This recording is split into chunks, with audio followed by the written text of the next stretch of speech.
là, si vous voulez, l'indication que cette chose qui était latente, qui a pris son temps pour s'installer, désormais, le corps ne peut plus se taire. Il faudrait désormais que le corps vous dise, il y a un problème, il y a une situation qu'il faut prendre en compte et qu'il faut nécessairement gérer. Donc, la maladie, comme je viens de vous dire, ne surprend personne. Que personne ne dise, je suis brusquement tombé malade. Non, ça n'arrive pratiquement pas, ou alors dans des rares cas, sauf peut-être dans des attaques à virus. Et là, il s'agit encore de certains virus, ou alors de certains parasites assez virulents. Sinon, dans la plupart des cas, les maladies prennent le temps de s'installer, et puis au final, justement, vous disent qu'il y a quelque chose qui ne va pas, et c'est où le corps commence à réagir. Et maintenant, je précise aussi que la plupart du temps, et dans la plupart des cas, c'est ce que je vais appeler des erreurs alimentaires ou comportementaires. Permettez cette autre expression, des erreurs alimentaires ou comportementaires tout simplement. Pourquoi erreurs alimentaires? Je vais vous donner de comprendre quelque chose. Je ne sais pas quel âge vous avez, vous qui regardez maintenant, je ne sais pas quel âge vous avez, mais une chose est certaine, c'est que du moment où vous êtes venu dans ce monde, et là où vous êtes là maintenant, vous avez probablement subi des changements dans votre structure, dans votre physionomie et même dans votre physiologie. Même dans votre anatomie, il faut préciser, vous avez subi des changements. Et rassurez-vous, à moins que quelqu'un ait le soin justement de me contredire, cela est la résultante justement de qu'est-ce que vous avez ingurgité jusqu'ici. Voilà, si vous avez grandi en taille, c'est nécessairement à cause de la nourriture que vous avez mangée. Si vous avez pris du poids, c'est la nourriture que vous avez mangée. Si vous êtes en forme, c'est-à-dire vous avez la santé qui convient, c'est nécessairement la nourriture que vous avez mis dans votre ventre. Alors tout cela vous aide à comprendre que vous êtes ce que vous mangez tout simplement. Ils sont célèbres ces chercheurs dans le monde, ces docteurs, ces médecins pour lesquels j'ai beaucoup de respect, qui sans cesse le disent. Voilà, votre alimentation devrait être votre remède. Sauf que dans la réalité, c'est ce que Dieu a voulu. Dieu a voulu que ce soit comme ça, qu'on trouve dans l'alimentation, dans ce que nous mangeons, notre remède tout simplement. Voilà ce qui est la vérité et je voulais justement commencer sur cette note-là pour aussi préciser avant de continuer que lorsque vous venez dans le monde, en raison de tout ce qui vous entoure, vous avez, si vous voulez, la nature a, j'ai envie de dire, mis à votre disposition tout ce qui vous est nécessaire justement pour vivre le plus longtemps possible. Ça reste quand même un contraste et je vais entrer dans la question de ces chers téléspectateurs. On l'appelle précisément Ernest. Monsieur Ernest, bonsoir. J'ai communiqué avec vous et vous avez promis de regarder l'émission. J'espère que vous le faites nécessairement.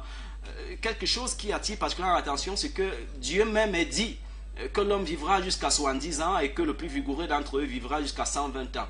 Sauf que malheureusement, et je dis bien malheureusement, déjà vivre jusqu'à 70 ans, c'est un exploit aujourd'hui. On ne mentionne même pas le fait d'aller jusqu'à 120 ans. Ce qui arrive, c'est pratiquement des héros. Et pourquoi c'est comme ça? Dieu aurait-il changé d'avis avec le temps? Je ne crois pas. J'ai envie de dire aujourd'hui, avec beaucoup de certitude, déjà que je ne suis pas le seul à le dire, que Dieu ne voudrait pas qu'on meure nécessairement. Comme on repose tout sur son dos à dire, si on meurt, c'est lui. Il dit, on devrait au moins vivre jusqu'à 70 ans et que le plus vigoureux, ou alors les plus vigoureux d'entre nous devraient aller jusqu'à 120 ans. Sauf que ça reste une utopie. Et au Cameroun, on est à 45 ans d'espérance de vie.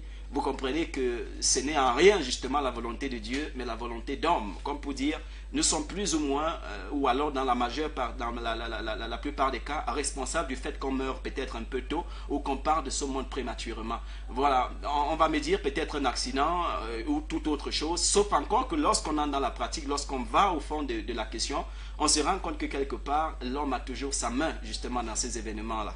Chers téléspectateurs, on va peut-être, si la réalisation le permet, prendre une transition. Dès qu'on sera revenu de la transition, on va entrer dans la question justement de M. Ernest qui, voilà, on va déjà la lire, sa question, et puis tenter d'apporter une réponse à cette question-là. Merci.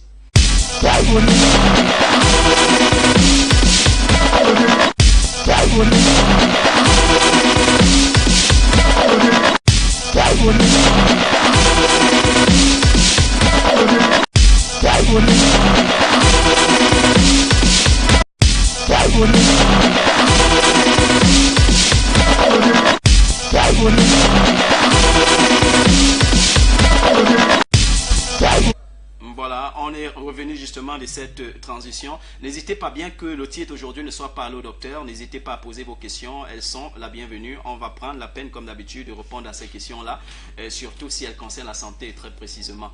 Voilà, et la question d'Ernest, je vais la lire justement parce que je vous ai dit, il a envoyé cet après-midi et ils sont nombreux cet après-midi qui ont envoyé des questions nécessairement, je suis sûr, en prélude ou alors par anticipation de cette émission à 19 h. Ils ont envoyé des questions peut-être pour que j'ai l'opportunité de commencer par celle-là. N'hésitez pas vous aussi, si cela vous intéresse, bien sûr, soit d'appeler tout simplement ou d'envoyer vos questions aussi. Voilà, ce serait déjà bien. L'espérance de Monsieur Ernest, ça c'est sa question, l'espérance de vie est de 45 ans au Cameroun et les vieux vivent leurs derniers jours dans la maladie et la souffrance. Docteur Marcel, comment faire pour augmenter la longévité? Merci. Voilà ce que Monsieur Ernest nous a posé comme question aujourd'hui. Je reprends sa question. L'espérance de vie est de 45 ans au Cameroun et les vieux, et là il parle des vieux, les vieux vivent leurs derniers jours dans la maladie et la souffrance. Docteur Marcel, comment faire pour augmenter la longévité? Merci. J'ai, justement, après qu'il m'ait posé la question, il a fallu que je m'asseye et que je réfléchisse un tout petit peu pour déjà voir comment est-ce que je vais présenter la chose ce soir. Et si je vais justement me donner le plaisir de le faire.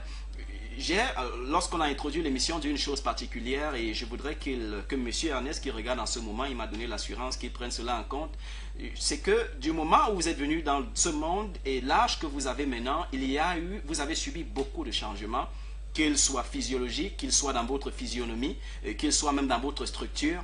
Et tous ces changements ne sont pas, si vous voulez, tombés du ciel. Ça a été, ou alors ces changements ont été la résultante d'une chose simple, c'est ce que vous avez mis dans votre ventre, ça veut dire la nourriture que vous avez mis dans votre ventre, et puis l'environnement justement dans lequel vous avez vécu jusqu'ici. Alors, cela dit, comme cela a été dit nécessairement, je me suis aussi donné justement aujourd'hui de vous faire part de certains peuples qui existent sur la terre et dont, si vous voulez, l'expérience de vie est quelque peu particulière. Je vais les citer si vous permettez. On parle des centenaires cette fois, c'est-à-dire de ces peuples au milieu desquels on retrouve la plupart des centenaires. Et on a les Hunza en Himalaya, vous allez entendre parler de l'Himalaya ou de la montagne de l'Himalaya, sauf qu'à cet endroit particulier, il y a un peuple qui vit, on les appelle les Hunza. On retrouve la plupart des centenaires dans le monde, chez ce peuple-là particulièrement. Je vais prendre les habitants de la vallée des centenaires, dans la cordillère des Andes. Vous avez peut-être entendu parler aussi de la cordillère des Andes, sauf que là, il y a une vallée qu'on appelle la vallée des centenaires. Voilà comment on les appelle tout nécessairement. Il y a aussi un autre peuple qu'on va appeler les habitants de l'île d'Okinawa, ça c'est au Japon, et je les aime particulièrement. J'ai même ici fait une émission qui justement leur était entièrement consacrée parce que je voulais qu'on décèle ensemble quels sont les secrets justement, quelles sont ces choses-là que ces personnes vivent au quotidien et qui au final fassent que voilà, ils vivent plus longtemps que les autres. J'ai envie de dire que la promesse ou alors la volonté de Dieu s'accomplit, si vous voulez, pour eux. Dieu dit on devrait au moins vivre jusqu'à 70 ans. Et que les plus vigoureux parmi nous devraient vivre jusqu'à 120 ans. Alors pourquoi on meurt si jeune? Pourquoi on meurt si tôt? Et pourquoi pour ceux qui vivent un peu, si vous voulez, au-delà, si vous voulez peut-être des 50 ans, vivent dans la souffrance, dans la peine, la misère et tout le reste? On va essayer de voir justement en comprenant qu'est-ce qui se passe avec ces peuples-là. Donc j'ai parlé des centenaires, de la vallée, de cette vallée des centenaires dans la cordillère des Andes. On a parlé justement des habitants de l'île d'Okinawa au Japon. On a parlé des Caucasiens. Je ne sais pas si vous avez une idée des Caucasiens. Peut-être on aura une autre parenthèse, une autre émission, peut-être pour parler d'eux aussi, pour comprendre quels sont les secrets particuliers qui, au final, fassent que voilà, ils vivent un peu plus longtemps et peut-être dans des meilleures conditions de santé que le reste de la population mondiale. Et puis il y a les Sikhs, ça c'est en Inde, à l'Inde du Nord. Les Sikhs, c'est un peuple à l'Inde du Nord qu'on appelle les Sikhs, et ils ont un taux de longévité, ou si vous voulez, une espérance de vie particulièrement élevé et qui attire l'attention des scientifiques et des chercheurs dans le monde d'aujourd'hui. Et il y a les Mormons aussi. C'est qui les Mormons? C'est un peu quelque part aux États-Unis qui ont un mode de vie particulier, je dis bien particulier. On devrait peut-être associer aux Mormons ce qu'on appelle les Esséniens. Je ne vais peut-être pas ouvrir cette parenthèse aussi. Mais voilà quelques peuples sur la Terre, parmi lesquels, si vous voulez, on retrouve la plupart des centenaires. Des gens qui attirent notre attention et pour lesquels on a une certaine admiration. Et aujourd'hui, on va essayer de comprendre parce que les chercheurs ont, si vous voulez, au final, ressorti quelques astuces qui peut-être mises en pratique nous permettront nous aussi, pourquoi pas, de vivre aussi longtemps. Voilà, et pourquoi pas, ce serait déjà très bien. Alors, on a remarqué au final qu'ils ont une chose en commun, tous ces peuples-là, c'est-à-dire ceux-là que je viens de citer. On a remarqué qu'ils ont des choses en commun. La toute première chose, c'est leur mode de vie. C'est leur mode de vie réduit à ce qu'on va appeler l'essentiel. Ça veut dire qu'on n'est pas, si vous voulez, déjà il y a l'environnement qui est moins bruyant, je dis bien moins bruyant. Il y a, si vous voulez, la nature même, l'écosystème dans lequel ils vivent qui est moins pollué, ça veut dire qu'il n'y a pas de pollution du tout, ce qu'on appelle communément les pollutions atmosphériques et tout. On a aussi remarqué dans ces peuples qu'en parlant d'écosystème, la végétation est particulière. Si vous voulez, elle est encore toute vierge. Il n'y a pas eu de dégradation au niveau de l'écosystème. Aucun arbuste ou aucun type d'arbre n'a subi, si vous voulez, une certaine dévastation et tout le reste. La forêt est encore intacte et vierge. Et on a aussi remarqué une chose en particulier, je vais préciser ici, c'est qu'ils n'ont pas de pharmacie, telles que nous les avons dans les villes. Ils n'ont pas de pharmacie du tout. Alors, qu'est-ce qui explique? Ils n'ont pas de pharmacie, ils n'ont pas d'hôpitaux. C'est un peu bizarre. Ça attire peut-être votre attention, mais voilà les particularités de ces peuples-là. Ils n'ont pas de pharmacie, ils n'ont pas d'hôpitaux. Alors, ça se passe donc comment qu'ils vivent aussi longtemps? Alors, je parlais du mode de vie. Il y a aussi notre particularité qu'ils ont en commun, c'est leur alimentation, parce qu'on s'est rendu compte que, à la différence de tous les autres peuples sur la terre, ils sont restés le plus naturel dans leur alimentation. Je dis bien le plus naturel possible. Donc, Monsieur Ernest, j'espère qu'en plus de vous, il y a d'autres personnes qui écoutent, qui regardent en ce moment et qui prennent note justement de ces choses qui sont en train d'être dites. Voilà, c'est déjà très important. Donc, on a cité quoi? Leur mode de vie. Réduire à l'essentiel. Travailler, sortir le matin, travailler sous le soleil, ce qui est déjà très bien. Revenir le soir, on n'est pas stressé, on n'est pas embrouillé par des projets multiples et tout le reste pour lesquels on n'a toujours pas de solution, la plupart du temps pas de solution. Il y a leur alimentation. On a aussi remarqué qu'ils n'ont pas de pharmacie chez eux. Et je précise là quelque chose, une parenthèse qu'on va peut-être ouvrir tout à l'heure pendant qu'on est en train de poursuivre. Et alors, tout cela a attiré notre attention. Et c'est pourquoi j'ai dit, on va donc donner, si vous permettez, ces 10 astuces, parce que c'est sur 10 points que je vais développer la question de la longévité aujourd'hui. Il y a le premier message qui arrive, merci, ça s'ajoute justement à la liste de messages que nous avons déjà, on va les lire tout à l'heure. Un autre message qui arrive encore, je ne sais pas si c'est la même personne, mais un autre message qui arrive, ça fait 2 déjà qui arrivent là directement. On va les lire au fur et à mesure qu'on évolue. Priorité à ceux-là qui ont pensé à envoyer les messages avant l'émission. Pas pour dire que vous ne devez pas envoyer les autres, tout simplement, vous le faites, on va les lire. Voilà, déjà, première chose et qu'il faut prendre en compte, il s'agit d'un célèbre chercheur qui a vécu, ça fait 500 ans qu'il est parti de cette terre, on l'appelle Cornaro. Cornaro, c'est son nom, un nom un peu bizarre, un Mexicain, je précise. Cornaro, justement, à 91 ans, lorsqu'on lui pose la question de savoir qu'est-ce qui a fait la différence. Cornaro est un chercheur, il faut préciser, ça fait 500 ans qu'il est parti de ce monde, il a vécu jusqu'à 111 ans. 111 ans, voilà, Cornaro est mort à 111 ans, pas très loin de 120 ans bien sûr. Alors donc à 91 ans, quand on lui pose la question de savoir justement au bout de toutes ces recherches, qu'est-ce qui a fait la différence? En quoi est-ce que tu expliques justement le secret de ta longévité? Et Cornaro justement n'a pas grand-chose à dire si ce n'est que l'un des secrets particuliers, c'est qu'il faut manger peu. Il faut manger peu. Il faut manger peu. Je ne sais pas comment vous comprenez cela. Cornaro a simplement dit que l'un des secrets particuliers, c'est qu'il faut manger peu. Et alors, 500 ans après, lorsqu'on étudie, on se rend compte qu'il est l'une des toutes premières personnes à avoir découvert, si vous voulez, voilà, la fameuse question, justement, la restriction calorique. Il est l'un des fameux chercheurs, dans son temps et dans son époque, à avoir découvert cela. Que le gros problème de la santé de l'homme, justement, était lié, si vous voulez, à son régime hypercalorique. C'est quoi les calories, si vous voulez? On dit calories, c'est la mesure justement de l'énergie tout simplement. Les calories justement, c'est ces choses qui vous apportent de l'énergie au quotidien, cette alimentation qui vous apporte de l'énergie et tout le reste. Et il confirme, si vous voulez, il donne la preuve, et la science aujourd'hui donne cette preuve, que le gros problème de la santé, ou l'un des gros problèmes de la santé, c'est le régime hypercalorique. Ça veut dire toutes ces nourritures qu'on mange et qui nous donnent de l'énergie en excès. Je dis bien en excès. Sauf que lorsqu'on a accumulé de l'énergie, et ça je vous le démontre un tout petit peu, il faut s'assurer de faire de l'exercice, d'être dans le mouvement. C'est-à-dire de monter et de descendre et de se rassurer que cette énergie qui a été accumulée est dépensée. Et il faut se rassurer que cette énergie est dépensée, si vous voulez, parce qu'il y a un rapport temps. Ça veut dire si vous avez mangé, je ne sais pas, peut-être 100 kilocalories le matin, il faut vous rassurer que dans l'espace de temps où vous l'avez mangé, c'est-à-dire peut-être du matin jusqu'à 24 heures le soir, vous avez gaspillé ou alors utilisé ou dépensé cette énergie.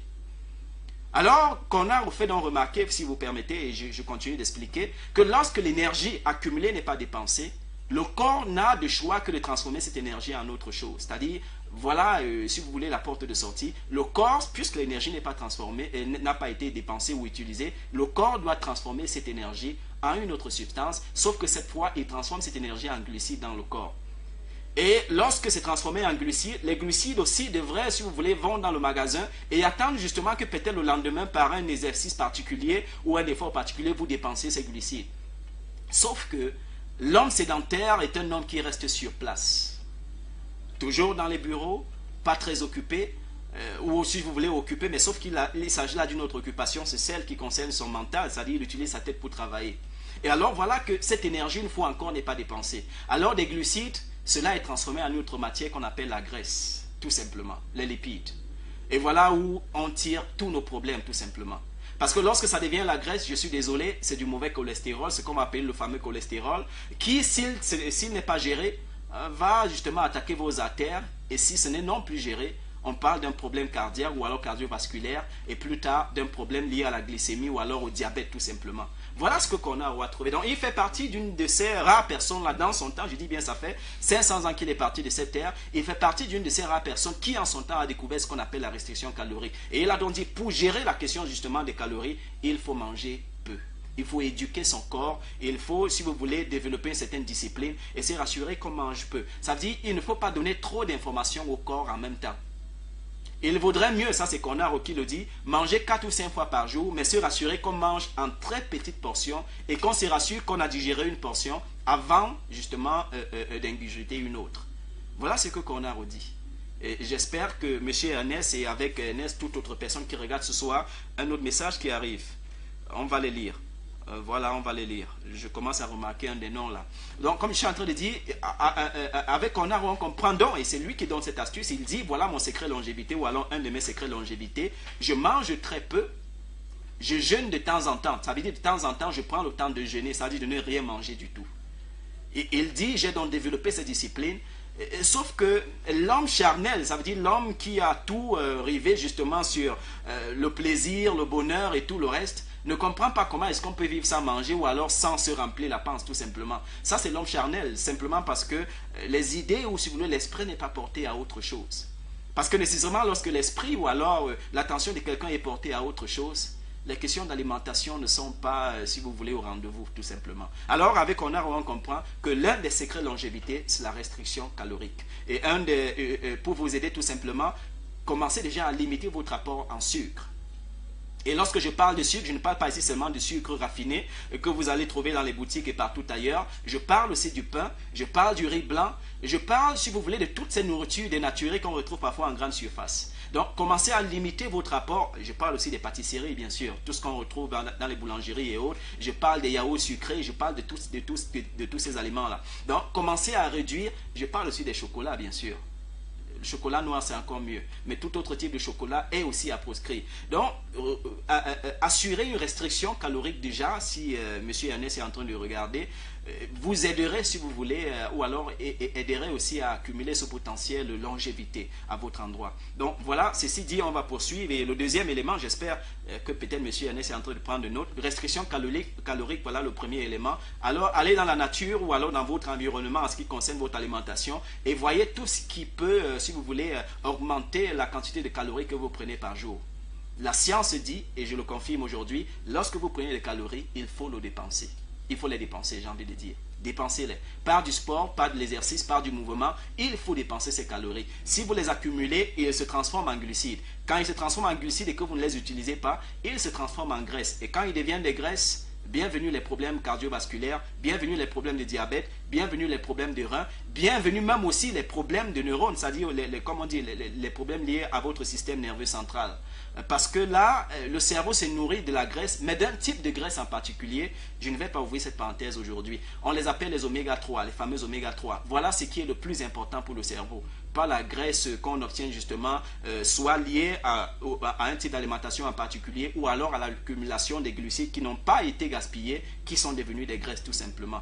J'espère que je ne suis pas très rapide. Nous n'avons qu'une heure de temps. Et on est obligé dans les 1 heure qui nous sont imparties de dire tout ce qu'on est, ou alors tout ce qui est possible, voilà, de dire. C'est une fois par semaine, c'est déjà ça. Et sauf que dans la semaine, il y en a qui préfèrent continuer la discussion avec moi et Dieu sait combien ça se passe la plupart du temps très bien. Voilà, on va poursuivre. Deuxième point, et il faut l'aborder. Je parlais déjà, en parlant de la restriction calorique, qu'il fallait bouger, faire du sport. Il faut faire du sport, il faut faire de l'exercice. Il ne faut pas rester sur place, il ne faut pas rester cloîtré, cloisonné un peu comme on dit. Il faut faire du mouvement.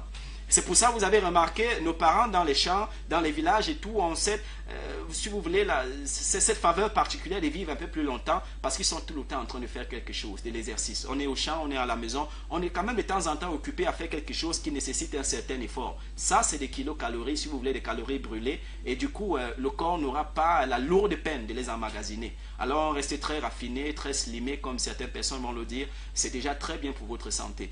Alors, comme j'étais en train de dire, il faut bouger. Sauf qu'en parlant de bouger, la science ou alors la médecine sportive aujourd'hui privilégie un type de sport. Pas celui basé, si vous voulez, sur l'endurance. Ça veut dire que vous courez 15-20 km. Je suis désolé, la médecine sportive ou alors les médecins sportifs aujourd'hui le déconseillent vivement parce que les recherches ont démontré que cet exercice en particulier est responsable de la forte production justement de ce qu'on appelle les radicaux libres. Je ne vais pas ouvrir cette parenthèse aussi. Et les radicaux libres, en plus des graisses, sont un problème particulier de santé aujourd'hui. Alors, au lieu justement de faire de l'exercice d'endurance ou alors du sport d'endurance, les médecins de santé justement prescrivent un autre type de sport qui est la musculature. Alors, ils conseillent au lieu de courir 15-20 km et de revenir tout fatigué, encore que là, ils prouvent une autre chose, c'est que quand vous faites l'exercice de l'endurance, cela produit dans votre corps des acides. C'est pour ça que vous revenez du sport avec des jambes lourdes et vous avez l'impression qu'il y a de la douleur à l'intérieur. Ça, c'est une autre preuve que des acides ont été produits et c'est ce qui nécessairement provoque cette douleur-là.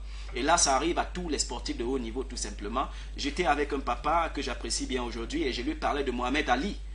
Comment est-ce que le monde peut expliquer, et jusqu'en son temps, on n'a pas compris, qu'un sportif de haut niveau comme lui soit mort d'Alzheimer et puis de tremblote? Comment on pouvait expliquer ça? Alors, les médecins sportifs, justement, se sont concentrés sur le cas et ils ont compris que le sport de haut niveau n'est pas toujours la bienvenue. Comment expliquer qu'un célèbre footballeur, même dans notre temps et dans notre pays, ait souffert d'un problème cardiovasculaire? Comment l'expliquer lorsqu'on sait qu'il s'est donné, j'ai envie de dire, corps et âme au sport? La médecine, si vous voulez, sportive l'a prouvé, le sport de haut niveau n'est pas toujours bon pour la santé. On aura le temps de revenir sur cette question en particulier. Alors, bougez pour brûler les calories, bougez justement pour sortir tout ce que le corps a accumulé dans le magasin et tout. Et voilà, du coup, ça vous laisse dans une condition de santé quand même assez particulière ou sinon dire assez bonne. Un autre message qui arrive. Je ne sais pas, on ne va pas commencer à les lire. On va se donner la peine justement de terminer avec les 10 points sur le secret de longévité. L'émission, vous pouvez la regarder sur YouTube. Bien sûr, vous pouvez la regarder sur YouTube ou sur Facebook chaque fois que vous pouvez. Vous tapez juste le secret de la longévité, c'est-à-dire le titre que vous voyez au bas de votre écran, tout simplement. On poursuit avec le troisième point, après avoir parlé du sport, c'est-à-dire bouger. Bien choisir ses huiles, parce qu'on a un autre problème, un autre gros problème dans notre monde aujourd'hui, c'est les huiles qu'on consomme. Je parle des huiles avec lesquelles on cuisine. Sauf que, chers les spectateurs, tout ce qu'on trouve en grande surface, sur les marchés et partout, oh là là, c'est encore là la source de tellement et de tellement et de tellement de problèmes. Vraiment désolé, mais voilà une autre source de problème. Alors, avec Cornaro, on comprend justement aussi que si vous voulez vivre longtemps, il faut choisir les huiles avec lesquelles vous mangez. La plupart des huiles qu'on a sur le marché sont des huiles hydrogénées. Voilà le mot justement qui convient. C'est-à-dire des huiles hydrogénées. Voilà le mot. Et qui dit huile hydrogénée dit huile saturée justement, saturée en graisse. Je suis désolé, on vous dit sans cholestérol. Et je disais encore dans une des émissions ici que le simple fait de dire sans cholestérol est déjà un mensonge. Ils auraient peut-être mieux fait de dire bon cholestérol. C'est-à-dire que cette huile contient du bon cholestérol. Donc, le simple fait de déjà mettre sur vous voyez en étiquetage que c'est sans cholestérol, c'est même déjà tout vous dire sur le danger justement de cette huile-là en particulier. Alors, je suis désolé, tout ce que vous appelez huile de soja, huile de coton, non, pas huile de coton, je mets ça à part, pour une raison particulière. Huile de soja, huile raffinée et machin, truc et autres, je suis désolé, si ça ne dépendait que de moi, vous mettrez ça à part, vous mettrez ça de côté. Et vous irez peut-être pour une huile de palme qui a été bien produite, c'est-à-dire ce qu'on appelle notre fameuse huile rouge. C'est vrai, le monde va décrier et dire tout ce qu'il dit. Je suis désolé, c'est les lobbies. Et puis, ils voudraient bien vendre leur huile hydrogénée et continuer justement de porter atteinte à la santé des personnes. L'huile rouge est la bienvenue et surtout dans ma maison. Encore, il faudrait la trouver de bonne qualité et puis ne pas trop en mettre dans la marmite tout simplement. Ce n'est pas parce que c'est bon qu'il faut exagérer. Donc, choisissez vos huiles. Et pour ceux qui ont plus de moyens, allez pour les huiles d'olive, l'huile de colza, l'huile d'arachide. L'huile d'arachide. Si vous pouvez trouver la bonne huile d'arachide, ah ben là, vous avez gagné, c'est le jackpot, si vous trouvez l'huile d'arachide. Pas ce qu'on appelle sur le marché l'huile d'arachide, je parle de la vraie huile d'arachide. Voilà, donc si vous faites le choix de vos huiles adéquatement, Bye bye les problèmes cardiovasculaires, bye bye les problèmes de diabète, bye bye l'accumulation justement de mauvais cholestérol qui au final justement vont produire plus de problèmes ou alors créer plus de problèmes dans le corps. On poursuit, c'était le troisième point. Oh là là, un autre message qui arrive. Oh, on va y parvenir. Soyez-en sûrs. On va y parvenir. D'accord, on va les lire. On va les lire. Pas maintenant, je finis avec nos points sur la longévité, le secret de la longévité. Le quatrième point, c'est qu'il faudra manger vert. Pourquoi il faut manger vert? Je vais survoler très rapidement. Il faudra manger vert parce que dans ce qui est vert et naturel, on entend ici les fruits et les légumes. Voilà, fruits et légumes. Quand vous mangez vert, c'est un apport considérable en antioxydants. Les antioxydants, c'est quoi? C'est justement ces choses qui vont vous éviter d'avoir des cancers. Les antioxydants, c'est quoi? C'est justement ces choses qui vont neutraliser les radicaux libres dans votre corps. Et les radicaux libres, on sait qu'ils sont responsables des cancers et des problèmes cardiovasculaires. Pourquoi les antioxydants? Justement parce qu'ils vont aider, à cause de leur apport en oxygène, à, si vous voulez, reconstituer les cellules endommagées. Parce que c'est les cellules endommagées qui, plus tard, si vous voulez, on les appelle les cellules mortes. Et je vous ai dit dans une autre émission ici que le corps n'est pas un super évacueur. Alors, la plupart du temps, lorsque vous accumulez les déchets, c'est ce qu'on parle de cet état de toxicité tout simplement. Alors le corps commence à fonctionner non à 100% et chez certaines personnes à 10 ou 20%.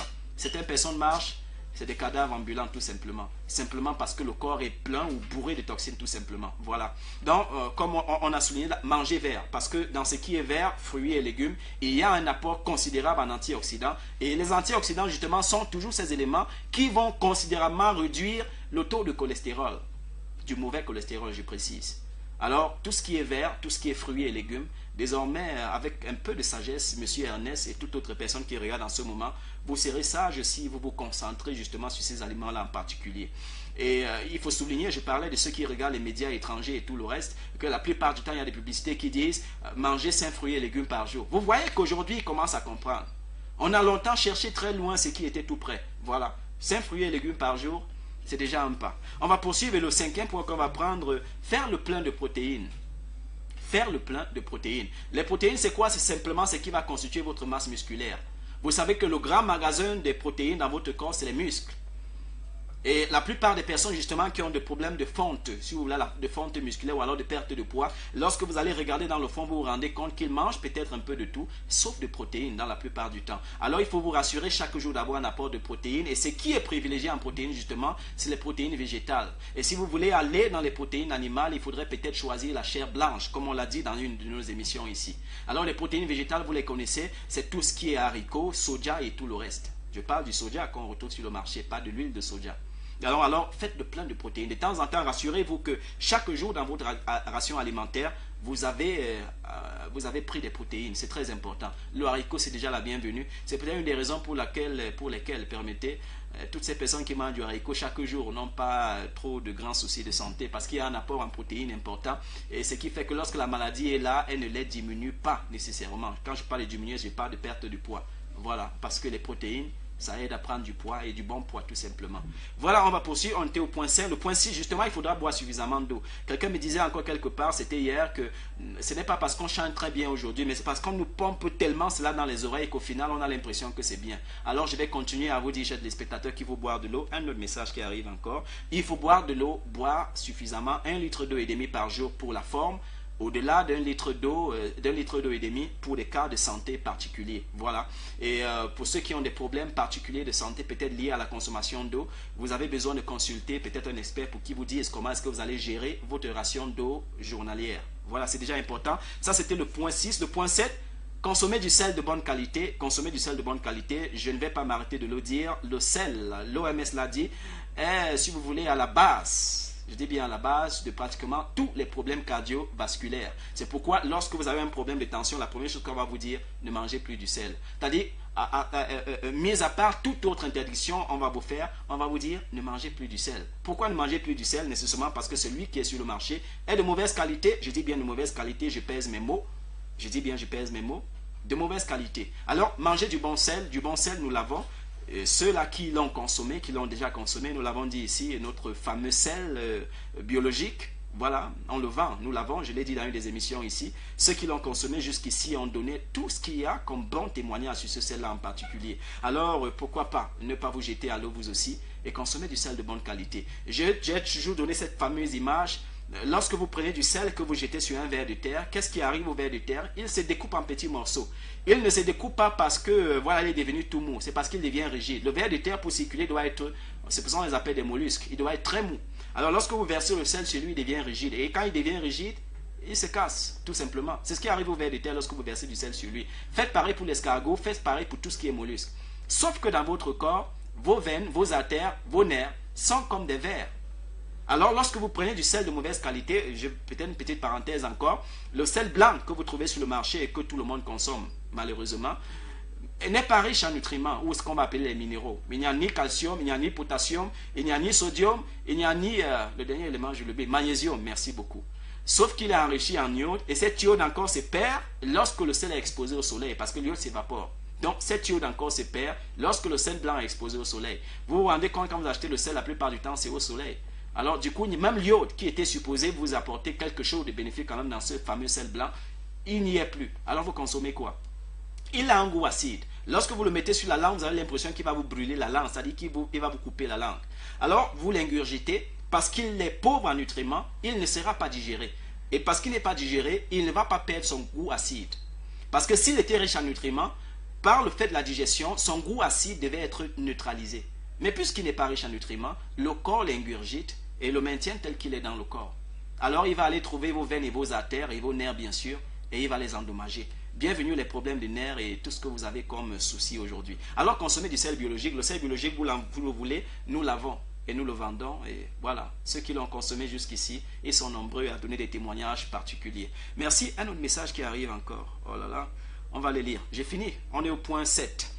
Donc, consommer du sel de bonne qualité. J'ai précisé cet élément. Point 8. Faire un travail utile et un travail qu'on aime. Oh là là, là je parle du stress, je parle des problèmes, vous voyez, de stress accumulé et tout le reste. La plupart des personnes, quand je les rencontre, je les pose souvent une question particulière. Si Dieu devait te donner de choisir, est-ce que tu choisirais le travail que tu fais maintenant? Je suis désolé, près de 95% répondent non, ils ne choisiraient pas ce travail. Et vous voyez, bienvenue le stress. Faire quelque chose pour lequel vous n'avez aucun amour. Faire quelque chose pour lequel vous ne vous sentez pas utile. Faire quelque chose pour lequel vous ne vous accomplissiez pas. Parce que le but dans le travail, c'est de s'accomplir. Ça veut dire trouver du bonheur. Trouver qu'on est heureux parce qu'on rend service aux autres personnes. Je dis bien 95% des personnes que je rencontre, quand je leur pose la question, si Dieu devait te donner aujourd'hui de choisir un autre travail, est-ce que tu choisirais le travail que tu fais? Et ils sont tous nombreux à répondre non. Alors, vous comprenez pourquoi on a tellement de problèmes de santé. Il y a des gens qui font des travaux qui les absorbent. Ils n'ont même pas le temps de manger et de se reposer tout simplement. Et vous voyez, ça c'est dangereux. Ça c'est très dangereux pour la santé. Donc, si vous avez le choix encore aujourd'hui, si vous avez la possibilité, allez pour quelque chose dans lequel vous allez trouver de l'accomplissement, dans lequel vous allez trouver du bonheur. Parce que si ce n'est pas le cas, ça seulement va constituer une source de problème pour vous, une source de stress, et on sait que le stress est oxydatif. On sait que le stress, ou alors si vous voulez la dépression, remonte ou alors augmente les niveaux d'adrénaline dans le corps, et on sait que l'adrénaline, si elle n'est pas utilisée, devient un poison dans le corps aussi. Voilà, je vous donne cet autre détail. Alors, faites quelque chose pour lequel voilà, vous vous sentez tellement utile à la communauté, utile aux gens qui sont autour de vous, et pourquoi pas à votre nation tout simplement. Et à ceux qui ont pris un certain âge, ne rejetez pas vos rêves. Ne dites pas parce que je ne peux pas me déplacer, je ne peux pas, je sais pas, je ne peux plus ceci, je ne peux plus cela, c'est fini les projets. Non, c'est peut-être le moment justement de vous concentrer sur un nouveau projet, sur quelque chose de particulier qui va apporter un peu plus de sens dans ces années, peut-être, je ne vais pas dire les dernières années de votre vie, mais ces années justement où vous êtes obligé en raison de votre âge de rester sur place et les autres sortent et vous, voilà. Occupez-vous de quelque chose en particulier. Retrouvez un autre projet, peut-être quelque chose que dans la jeunesse vous avez voulu faire et dont vous n'avez pas eu les moyens. Maintenant, donnez-vous justement la peine ou vous voulez le bonheur ou le plaisir de faire cette chose en particulier. Voilà, ce serait déjà bien. Quelqu'un a dit, et j'aime bien cette parole, apportez de la vie à vos années et non des années à votre vie. Apportez de la vie à vos années et non des années à votre vie. J'aime bien cette phrase-là. Ça dit tout, ça dit beaucoup de choses. Donc, point numéro 8, on l'a dit, faites quelque chose qui est utile. Ne travaillez pas parce que voilà, c'est la contrainte, il faut le faire. Si vous demandez au docteur Marcel, si tu devais choisir, est-ce que tu ferais ce que tu fais? Ah ben, la réponse, elle est claire, elle est simple. Elle est oui. Est-ce que je ne fais pas ce que je fais avec beaucoup d'enthousiasme? Oui, avec beaucoup d'enthousiasme. Si c'est à refaire, Je le referai tout simplement. Alors on poursuit le dernier. Non, on est au 9e point, il faut se détendre. Détendez-vous. 9e point, pour vivre longtemps, il faut se détendre. La détente est la bienvenue. C'est la récréation. C'est pourquoi même dans les écoles, on a le temps de récréation, le temps de sortir un peu, voilà, respirer un peu de l'air frais et tout le reste. Voyager, les gens là qui ne voyagent jamais. Hein, on est tellement occupé à chercher l'argent, chercher, à magasiner. Et parfois on n'a même pas le temps d'en manger. Parfois on finit d'emmagasiner et puis une maladie arrive, l'argent là ressort encore. C'est un peu triste. Créez du temps. De temps en temps, sortez, respirez de l'air frais, visitez, allez au village, visiter les grands-parents, pourquoi pas. Prenez de l'air frais de temps en temps. La détente est très importante pour les questions de santé. Ça aide à déstresser, ça aide à libérer un peu le mental, le cerveau et tout le reste. Et du coup, ça vous aide à retrouver un certain équilibre. C'est vraiment la bienvenue. Donc, le point 9, c'est la détente. Et le point 10, on va finir avec ça en parlant du secret de la longévité. Il faut suffisamment se reposer. Au moins 7 à 8 heures de sommeil par nuit. Je ne vais pas ouvrir la parenthèse sommeil aujourd'hui, mais la plupart des problèmes de santé aussi partent simplement du fait qu'on ne se repose pas suffisamment. Encore parce qu'on est tellement occupé à résoudre ces problèmes, à chercher de l'argent, on ne se repose pas suffisamment. 7 à 8 heures de sommeil, l'OMS le dit et confirme, il faut vous reposer en moyenne 7 à 8 heures de sommeil par nuit. C'est déjà bien. Alors les couches tard et tout le reste, ce n'est pas la bienvenue si vous voulez vivre longtemps. Monsieur Ernest, j'espère que vous allez m'envoyer un message pour confirmer que vous avez regardé et que vous avez pris note de ce que nous avons dit ce soir. On a terminé avec les 10 secrets, longévité. On a au départ présenté des cas de figure en parlant des peuples qui sur la terre vivent les plus longtemps. L'espérance de vie, on les appelle les centenaires. On a cité 7 à 8 peuples. Et justement, les 10 secrets qu'on vous a donnés sont pratiqués, si vous voulez, par ces peuples-là. Et voilà peut-être la raison pour laquelle ils vivent très longtemps. Quelqu'un va me dire c'est Dieu qui donne la vie, vous n'avez pas tort. Et que peut-être c'est Dieu qui l'enlève aussi, vous n'avez pas tort. Sauf que Dieu a dit on devrait au moins vivre jusqu'à 70 ans et que les plus vigoureux d'entre nous devraient vivre jusqu'à 120 ans. Alors arrêtez de... Hein, Dieu. Voilà, il ne faut pas tout reposer sur son dos. Hein. Je sais pourquoi j'ai dit ça. Quelqu'un peut-être quelque part regarde et dit pourquoi j'ai dit ça. Je sais pourquoi je le dis. Dieu a déjà dit. Il a déjà dit qu'on doit au moins vivre jusqu'à 70 ans et que les plus vigoureux d'entre nous devraient aller au-delà de 70. Ça veut dire 120 ans. Bon. On prend ça en compte. On va poursuivre avec les questions que j'ai reçues avant l'émission aujourd'hui. D'abord, permettez. Bonsoir docteur, c'est Jules. Non, Julie. Bonsoir docteur, c'est Julie. S'il vous plaît, je prends note à chacune de vos émissions. Priez d'expliquer posément.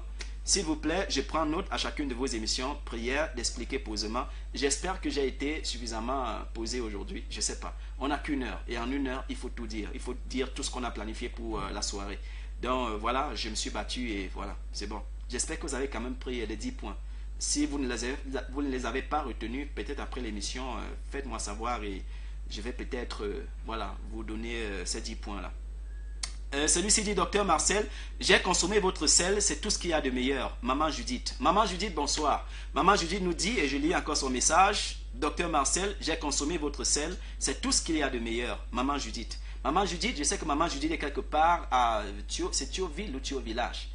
Je ne sais plus trop. Quelque part, c'est soit Thionville, soit Thio-Village. Alors, maman Judith, merci pour le témoignage que vous donnez ce soir. Vous avez consommé le sel biologique, notre sel biologique, et voilà, ça vous a fait beaucoup de bien parce que vous dites, il n'y a rien de meilleur. Waouh! Quand vous dites c'est meilleur. Merci maman Judith, merci pour ces témoignages. Un autre message qui arrive encore, on va le lire, on va lire les messages. Rassurez-vous, on va lire les messages. Il y a encore 2 autres messages après quoi on commence à lire vos messages. Donc, celui-ci nous dit, ah, vous êtes vraiment intéressant, docteur. Ah ben vous aussi parce que vous regardez l'émission, parce que vous prenez le rendez-vous avec nous tous les samedis de 19h à 20h pour qu'on parle de santé. Parce que vous faites partie d'une de ces personnes, vous n'avez pas donné votre nom, qui avait compris que pour aller plus loin, il faut se rassurer qu'on a un potentiel en particulier, c'est le potentiel santé. Et que l'OMS, je m'accorde et je suis unanime avec eux, que la plupart des problèmes de santé que nous avons aujourd'hui, on peut les prévenir. Je dis bien, on peut les prévenir. Même si vous avez des dispositions naturelles, qui en raison de votre ADN, ou en raison justement, si vous voulez, de votre anatomie, je ne sais plus trop quoi, vous avez des prédispositions de faire certaines maladies parce que vos parents ont eu ces maladies, je parle du diabète, je parle de l'hypertension et tout le reste. Même si vous avez des prédispositions, l'OMS nous donne la preuve que vous pouvez vous prévenir ou alors prévenir ces maladies. L'OMS nous dit, et je donne pour ceux qui font aller faire des recherches, que 85% des maladies pour lesquelles les gens meurent dans le monde aujourd'hui sont des maladies qu'on peut prévenir. Même les accidents, ils mettent des accidents dedans. 85% des raisons pour lesquelles les gens meurent dans le monde aujourd'hui, on peut prévenir cela. Ça veut dire que vous avez une responsabilité. Alors, monsieur qui dit, vous êtes vraiment intéressant, docteur, moi, je vous réplique aussi, vous êtes intéressant, parce que vous faites partie d'une de ces personnes qui avaient compris qu'on ne peut s'exercer mieux dans quelque chose que si on est informé. La plupart du temps, on ne sait rien côté santé parce qu'on n'est pas informé. Et sur la LWC, la clinique du docteur Marcel, on vous informe tout simplement. Un autre message qui est arrivé, je lis le dernier qu'on a reçu avant l'émission et puis je vais continuer. Docteur, je consomme très naturel, mais j'ai du mal à prendre du poids. Que puis-je faire? Aidez-moi s'il vous plaît. Félix, monsieur Félix, bonsoir. Monsieur Félix dit qu'il consomme très naturel, mais il a du mal à prendre du poids. On va voir comment est-ce qu'on peut l'aider. Monsieur Félix, consommer naturel, c'est déjà la plus grande décision que vous avez prise pour votre vie. Consommer naturel. Mais il faut, dans le fait de consommer naturel, c'est pourquoi je disais encore quelque part, il y a 1 ou 2 jours, c'est bon de vouloir faire les choses, mais il faut se laisser guider par un expert. Ça veut dire quelqu'un qui s'y connaît dans la matière. Parfois, on prend quelque chose, on est sûr que c'est bon, sauf qu'un expert peut vous dire autre chose. Un autre message qui arrive, on aura le temps de les lire. Sauf qu'un expert peut vous dire autre chose. Donc, monsieur Félix, peut-être en consommant naturel, vous négligez un peu, parce que j'ai remarqué qu'il y en a qui consomment naturel, mais qui n'aiment pas les haricots. Sauf que vous devez manger les haricots parce que c'est une bonne source de protéines, une source végétale en plus de protéines. Donc, vous voyez peut-être comment associer des protéines à votre alimentation en mangeant du haricot, du bon haricot. Et j'ai souvent conseillé pour ceux-là qui ont pris l'habitude de se rapprocher de moi, que le haricot est meilleur et est plus digeste lorsque sa couleur s'éclaircit. Ça veut dire plus le haricot est foncé, plus il est riche en nutriments et plus il est difficile à être digéré. Donc, le haricot est meilleur pour la digestion lorsqu'il s'éclaircit davantage. Ça veut dire que le haricot blanc est plus digeste que le haricot, si vous voulez, qui est un peu plus assombri. Donc, allez la plupart du temps pour des haricots qui ont une couleur un peu plus claire. C'est déjà bien pour votre digestion. La plupart du temps, les gens n'aiment pas le haricot parce qu'on trouve que lorsqu'on le mange, on ne le digère pas. Donc, du coup, je vous donne le secret ici. Une autre source de protéines, c'est le... Non, pas le fameux, permettez. Le héros. Vous connaissez le héros, n'est-ce pas? Alors, c'est vrai, je ne conseille pas de le manger avec le foufou. Vous pouvez faire autre chose avec votre héros. Peut-être du bon couscous de manioc, du manioc frais. Ça veut dire on écrase le manioc frais et on fait le couscous avec, directement. Voilà, sans conserver. Une bonne mère quelque part me l'a appris. C'est ma mère. Je ne vais pas dire ma mère spirituelle, mais une mère. Elle m'a appris ça quelque part. Et voilà, elle fait dans la nutrition et comme moi. Je lui dois beaucoup de choses. Voilà, elle m'a appris ça. On pouvait faire, elle appelle ça kassa foufou. Kassa foufou. Ça veut dire vous écrasez du manioc et vous faites du couscous avec directement. C'est possible, ça se fait. J'en ai mangé et c'est très bien. Donc, vous pouvez faire votre héros avec cela. Donc, le héros est plus riche en protéines que la viande. Si quelqu'un veut contredire, qu'il appelle et qu'il me dise. Je sais pourquoi je le dis. Le héros est plus riche en protéines que la viande. Alors, les chercheurs l'ont fait. Ils ont fait les recherches et ils nous ont donné la preuve. Donc, en mangeant du héros qui est naturel, comme pour dire, ah ben Dieu est merveilleux, il est merveilleux. Franchement, je ne vais pas arrêter de le louer. Dieu est merveilleux tout simplement. Il a tout mis dans la nature. Je dis bien tout. Voilà, on va poursuivre. Là, maintenant, on va donc prendre les questions justement qui sont venues en direct pendant qu'on était là. Et j'espère, monsieur Félix, vous avez promis de regarder ce soir, que vous avez pris compte de ce que j'ai dit en ce qui concerne le fait que vous consommez naturel, mais que vous ne prenez pas du poids. Voilà. Donc, voyez comment privilégier les protéines. Pour plus d'informations en ce qui concerne les protéines que vous devez privilégier, vous pouvez me contacter après l'émission, on va en parler. C'est déjà très bien. Donc, celui-ci nous dit, docteur, puis-je avoir une copie de votre émission sur l'alimentation dans la Bible? C'est Fernand depuis Toquette. Monsieur Fernand depuis Toquette, je ne sais pas. Toquette. Monsieur Fernand, docteur, puis-je avoir une copie de votre émission sur l'alimentation dans la Bible? Vous vous rappelez, il y a 2 semaines de cela, nous avons fait une émission particulière ici, l'alimentation dans la Bible, parce que j'essayais de montrer comment est-ce que beaucoup de gens n'ont pas su. Après l'émission, beaucoup de gens m'ont dit on ne savait pas que la Bible parlait d'alimentation. On s'est toujours dit que ça avait tout à voir avec les rites spirituels et tout le reste, mais on ne savait pas que Dieu même déjà avait, si vous voulez, pris les dispositions qui conviennent pour que l'on mange comme il convient. Alors, monsieur Fernand, depuis Toquette, je vais voir avec le réalisateur s'il y a une copie de cette émission. Je vous contacte puisque j'ai le numéro. Ah ouais, le réalisateur dit qu'il y a la copie de cette émission, l'alimentation dans la Bible. Voilà, donc vous pouvez avoir la copie. Vous me contactez peut-être après l'émission ou un tout autre jour dans la semaine. On prend cet autre message qui nous dit, docteur, le sel dont vous parlez est pour la cuisine ou pour les traitements? Blaiseau. Monsieur Blaiseau nous dit, le sel dont vous parlez est pour la cuisine ou pour les traitements?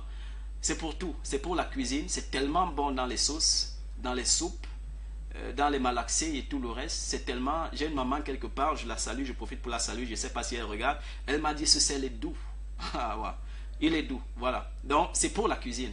En fait, c'est celui qu'on devrait utiliser pour préparer, pas le sel blanc raffiné. Je vous explique un peu comment ça marche. Ça veut dire, initialement, le sel est naturel. Mais sauf que lorsqu'il est naturel, il est en quantité insuffisante. La population mondiale a triplé, quadruplé, je ne sais pas trop. Alors on le raffine. Par le processus de raffinage, il devient beaucoup. Vous voyez, ça veut dire la quantité augmente. Et lorsque la quantité augmente, le malheur justement, c'est que dans le processus de raffinage, il a perdu tous ses nutriments. C'est la même chose avec le sucre blanc. Vous avez déjà remarqué ce sucre-là qui est marron. D'aucuns disent le sucre blanc ou brun. Voilà, ça veut dire qu'il n'est pas blanc. Initialement, voilà comment le sucre devrait être. Sauf qu'en termes de quantité, c'est limité. Alors, on le raffine encore. Et en le raffinant, il devient blanc, comme vous le voyez. Sauf que je demande la plupart du temps de faire très attention à tout ce que vous voyez comme sucre blanc ou brun sur le marché. La plupart d'entre eux contiennent ce qu'on appelle des édulcorants. Ça veut dire qu'on a mis des choses à l'intérieur pour changer la couleur. Parce qu'on s'est rendu compte que beaucoup d'entre vous, téléspectateurs, commencent à devenir sages. Alors vous ne voulez plus ces choses-là qui vont vous empoisonner la vie, vous empoisonner la santé. Vous préférez manger ce qui est naturel. Et beaucoup de ces industriels ont préféré mettre des édulcorants à l'intérieur pour changer la couleur afin que, voilà, du coup, vous ayez l'impression que c'est naturel. Sauf que je suis désolé, beaucoup de ces choses ne sont pas nécessairement naturelles. Vous voulez savoir qu'est-ce qui est vraiment naturel? Monsieur Blaiseau, voilà, vous pouvez m'appeler après l'émission. Alors, le sel, c'est pour cuisiner avec, le sel biologique. Nous l'avons, je vous ai dit, si vous voulez ce sel, on va vous le livrer, voilà, à très bon coût, et vous allez profiter de toutes ces merveilles. Il est thérapeutique, il est, je ne vais pas dire magique, il est intéressant. Je dis bien intéressant. Voilà. Beaucoup de gens aujourd'hui, je ne vais pas dire ne jurent que par ce sel, mais voilà, ça leur a fait tellement de bien et les preuves sont là. Chers téléspectateurs, on poursuit et cet autre message nous dit: Docteur, merci, toute ma famille vous écoute, que Dieu vous bénisse. Merci. Vous n'avez pas signé? Merci. Toute la famille regarde et écoute. Alors, merci beaucoup pour l'attention que vous portez à cette émission et surtout pour l'intérêt que vous portez à cette émission. Nous allons poursuivre, on va prendre, il y a quand même quelques éléments avec lesquels on va terminer l'émission. Je ne sais pas, je regarde le temps. Oh là là, le temps passe tellement vite lorsqu'on est sur la clinique du docteur Marcel. Tellement, tellement, tellement vite. On poursuit avec cet autre message qui dit: Docteur, non, je le reprends. Oh oui, ok. Docteur, que faire lorsqu'on a longtemps pris les médicaments pharmaceutiques? Papa Ambroise. Papa Ambroise demande qu'est-ce qu'on peut faire lorsqu'on a longtemps pris des médicaments pharmaceutiques. Déjà, Papa Ambroise, bonsoir. Merci pour l'intérêt que vous portez à cette émission. Je ne sais pas quelle maladie vous essayez de soigner justement en prenant ces médicaments pharmaceutiques.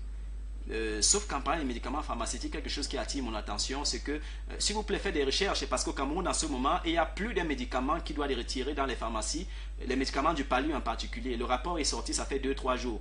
On doit les retirer justement de la circulation parce qu'ils sont, je dis bien les médicaments du palu, ils sont responsables des insuffisances, de l'insuffisance rénale. Et d'une autre maladie, j'ai oublié. Je regardais encore ce matin quelque part dans la revue de presse sur une chaîne camerounaise. Donc, s'il vous plaît, faites attention, soyez prudents, soyez vigilants. C'est toute une liste de médicaments qui vont retirer justement des pharmacies, retirer de la circulation. Je ne sais pas si je devrais utiliser cette expression, parce qu'on s'est rendu compte que ces médicaments provoquent l'insuffisance rénale. Oh là là, oh mon Dieu.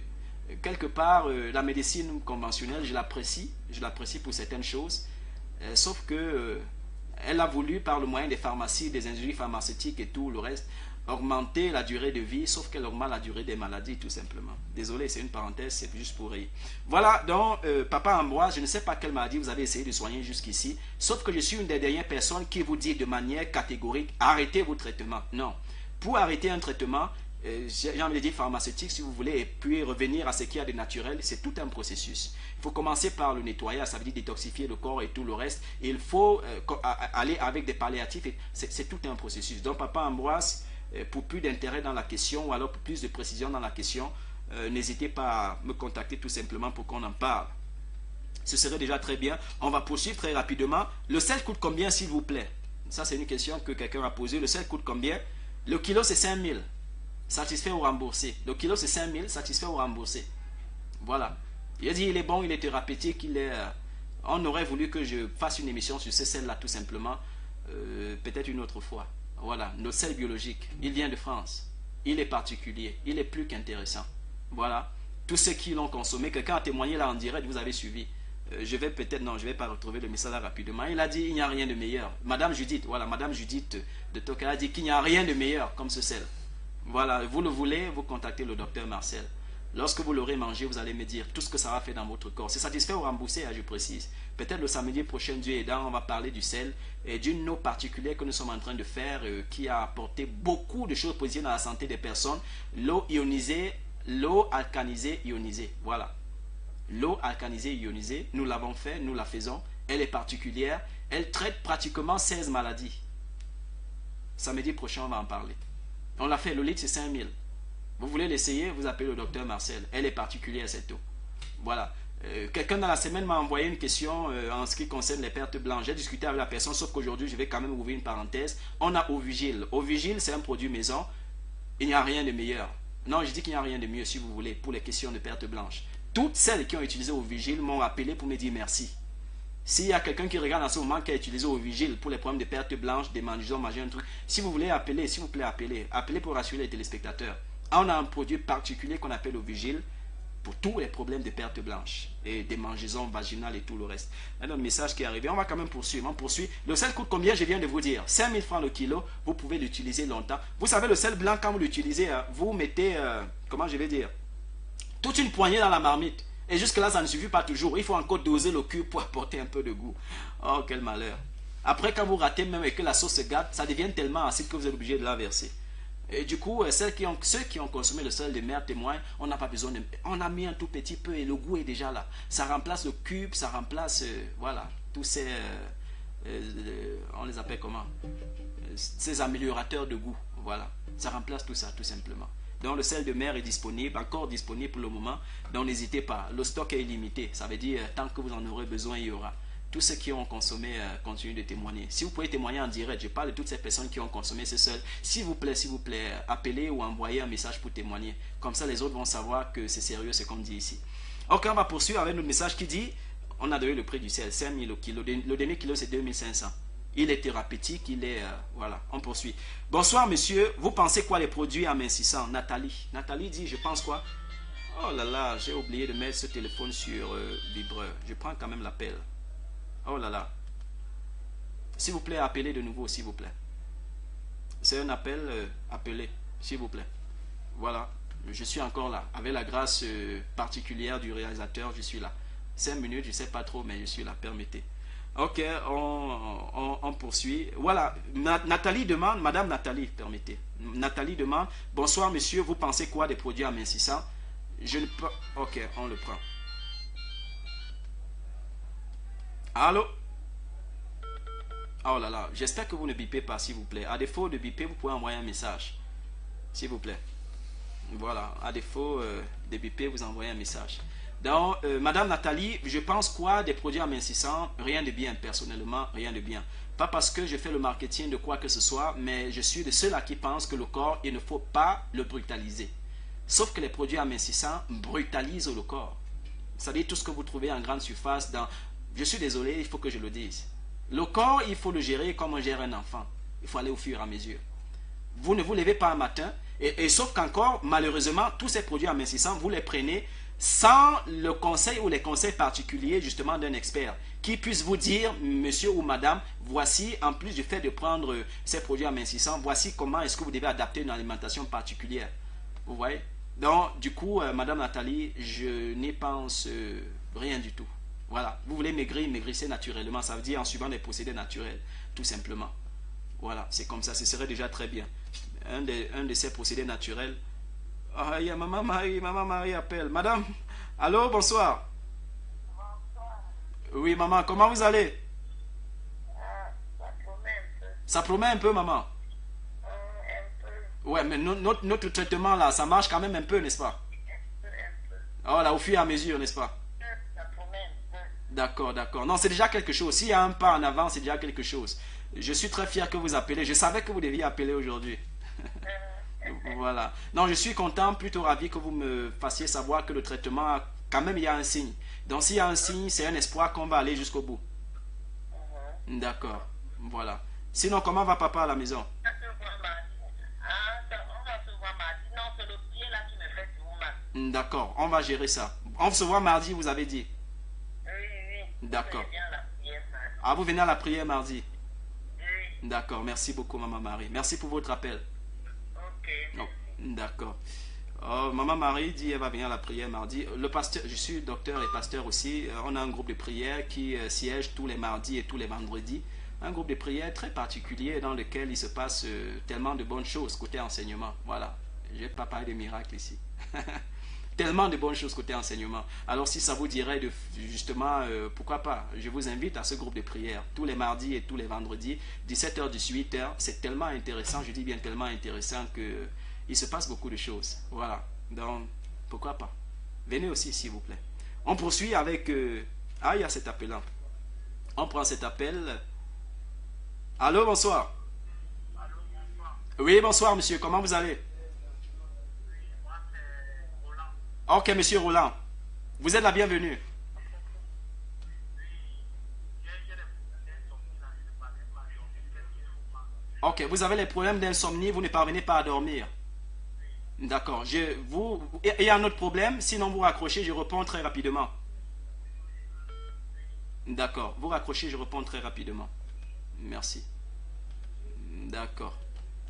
Il y a un autre appelant, le 650 47. Insistez à rappeler, s'il vous plaît. Je prends votre appel. Alors, monsieur Roland dit qu'il a des problèmes d'insomnie, il ne parvient pas à dormir. La première chose qu'il faut faire en général, c'est calmer. Ok, on prend cet appelant. 650, on le prend.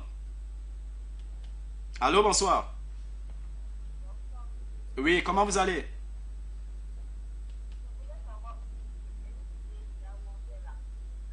Ah, vous voulez savoir là où on fait la prière? D'accord, d'accord. Je vous réponds, je vous réponds. Je réponds à la dame qui demande là où on fait la prière.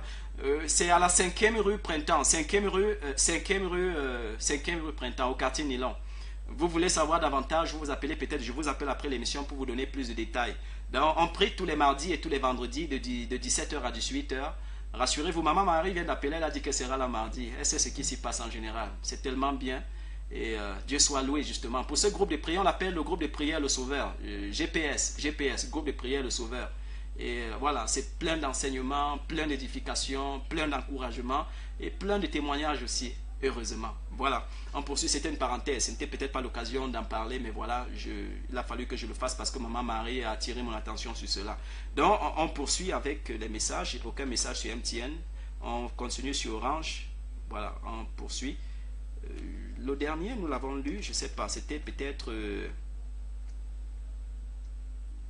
on va prendre le dernier. Le dernier, nous l'avons lu, c'était Nathalie qui nous parlait des problèmes de poids. Voilà, et qui me demandait qu'est-ce que je pense justement de tout ce qu'on retrouve sur le marché pour perdre du poids. Je n'y pense pas, rien du tout, vraiment désolé. Je préfère, lorsqu'on a des problèmes de poids, de gérer ça naturellement comme on élève un enfant. Il faut perdre du poids naturellement. Et vous voulez des astuces pour le faire, le docteur Marcel va vous aider. J'aide déjà une ou deux personnes sur cette question et ça se passe plutôt très bien. Voilà. Sauf qu'il faut toujours de la persévérance. La question avec tous les traitements, toutes les méthodes, toutes les stratégies, c'est une question de persévérance. Parce que je vous ai dit lorsque j'ai commencé l'émission que les problèmes de santé ne viennent pas brusquement, ils ont pris le temps de s'installer. Et ne pensez pas que d'un revers de la main, vous allez les balayer comme ça, non. À moins justement que ce soit l'objet ou le fruit d'un miracle. Donc, Madame Nathalie, c'est mieux d'aller naturellement, au fur et à mesure, pour que le corps retrouve un certain feeling, voilà, une certaine finesse. C'est très important. On prend celui-ci, Raphaël. Monsieur Raphaël, bonsoir. Ah là, je connais ce nom. Monsieur Raphaël, bonsoir, docteur Marcel. La Bible dit que Jésus a transformé l'eau en vin. De quel vin s'agissait-il? Raphaël, c'est une question piège. Je sais que c'était du vin. Vous voulez savoir si c'était du mauvais vin ou si c'était du vin... sauf que je ne saurais comment on appelle quelque chose qui est sucré. Je ne sais pas trop. Non, je ne sais pas comment je vais mettre ça. Si vous voulez mon avis, c'était du vin.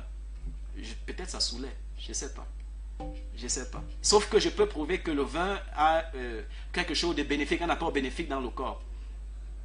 Il y a ce qu'on appelle les polyphénols. Voilà, les fameux Le vin a quelque chose de particulier dans le corps. C'est-à-dire que ça donne quelque chose de particulier au corps. Vous savez, en général, je me rappelle de cet homme dans mon village qui, dans ces derniers jours, je ne vais pas appeler ça ces derniers jours, ces dernières années, on lui faisait boire du vin, au moins un verre de vin par jour.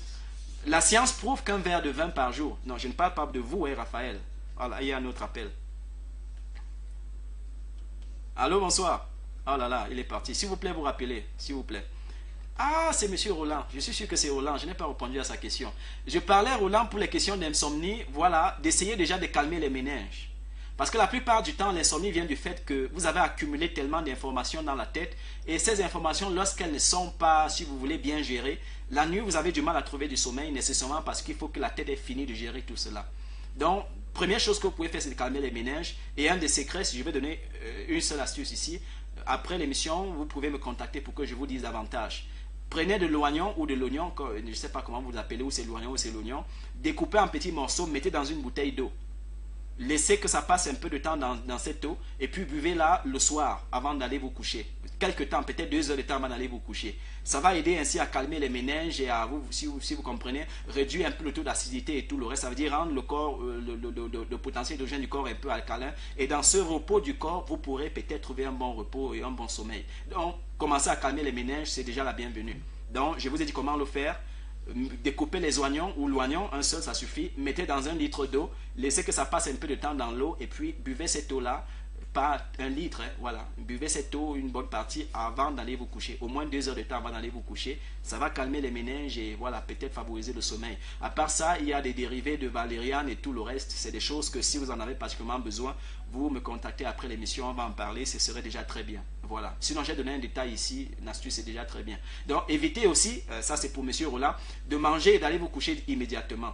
L'OMS le dit, je le confirme, il faut au moins 2 heures de temps entre l'heure où vous mangez le soir et l'heure où vous allez dormir. Ne mangez pas, vous allez vous coucher directement. Vous aurez un sommeil de mauvaise qualité et plus vous allez le faire, au final, vous n'allez plus trouver du sommeil du tout.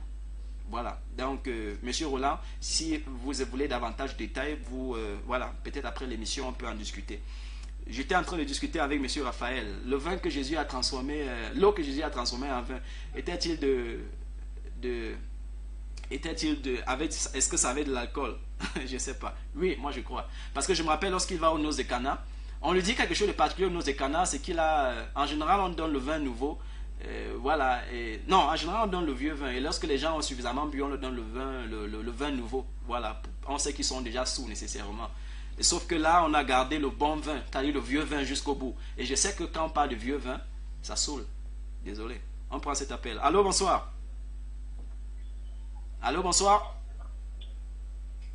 Allô. Bonsoir.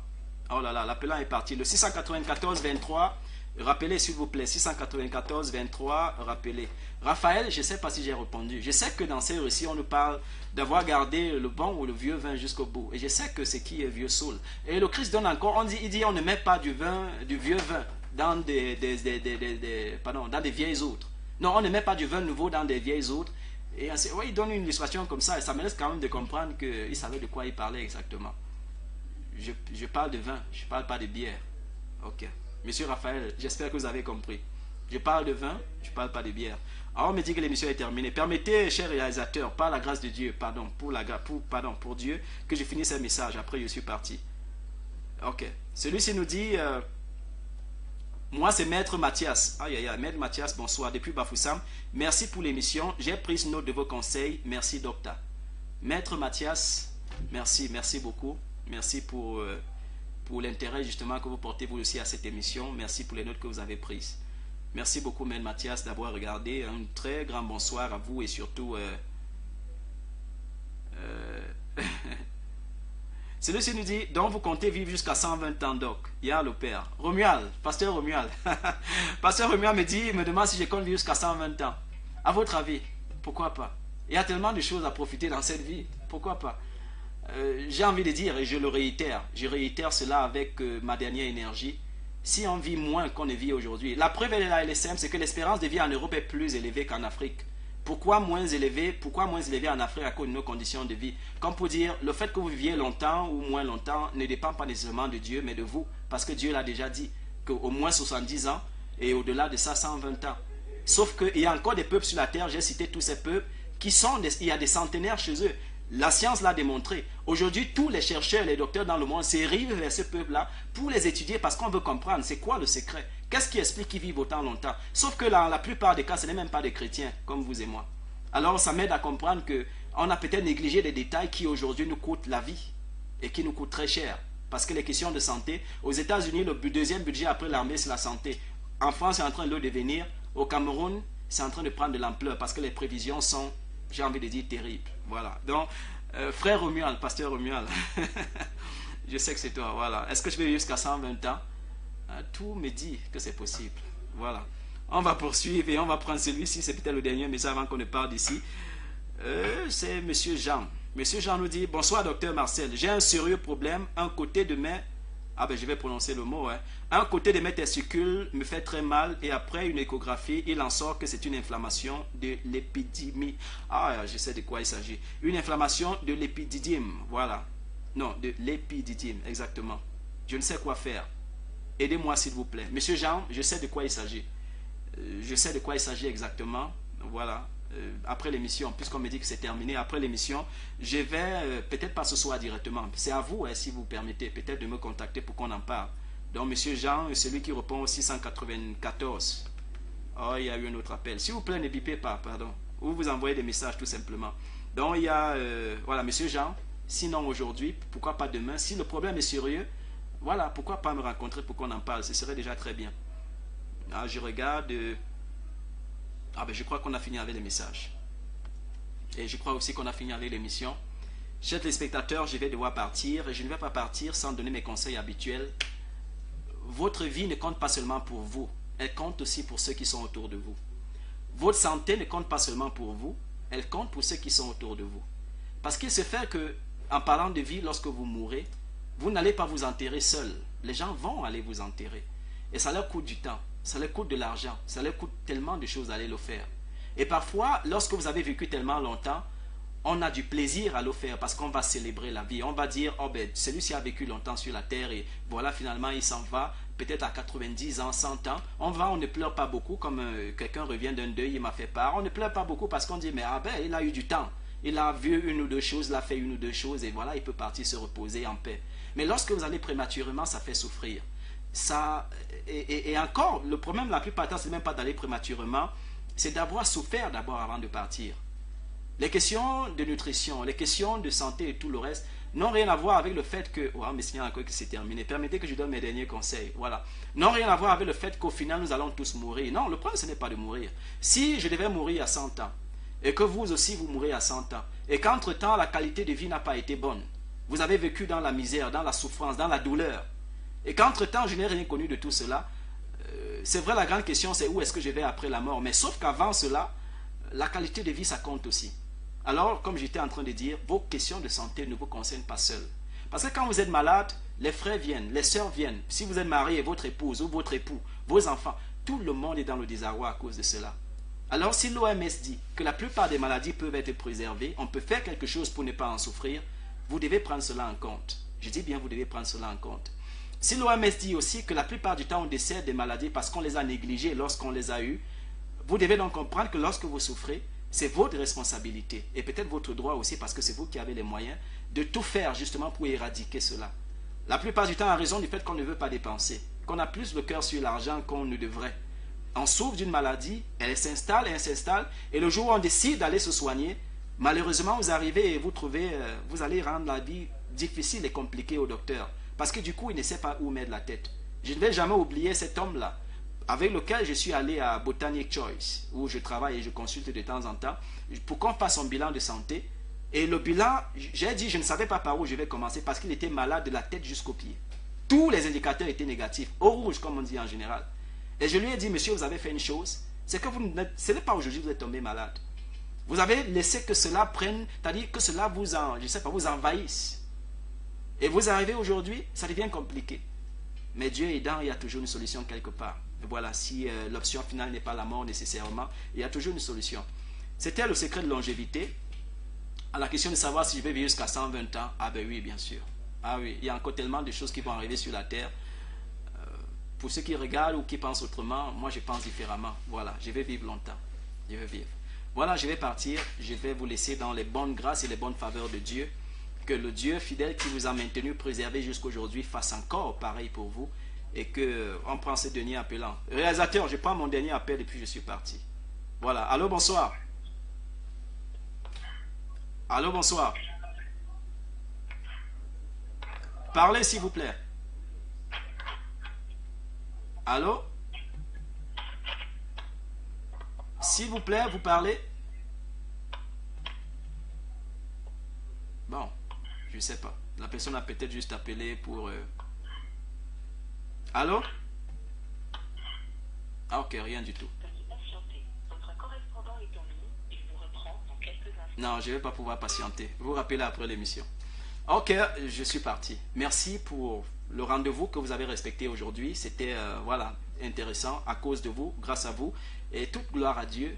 Je vous souhaite un très bon week-end, surtout beaucoup de repos. Pour ceux qui ont pris note de ce qu'on a dit, commencez déjà à mettre cela en pratique. On se retrouve, ce serait samedi prochain, 19h-20h. Entre-temps, l'émission peut être regardée sur YouTube. Ils sont nombreux à regarder mes émissions sur YouTube, sur Facebook aussi, faites-le. Et voilà, prenez compte de tout ce qui est dit et pratiquez-les, c'est déjà ça. Voilà, Dieu vous bénisse, on se voit lundi, 19h30, 21h, 1h dans la cité. On sera là déjà. Voilà, bye bye et bye bye.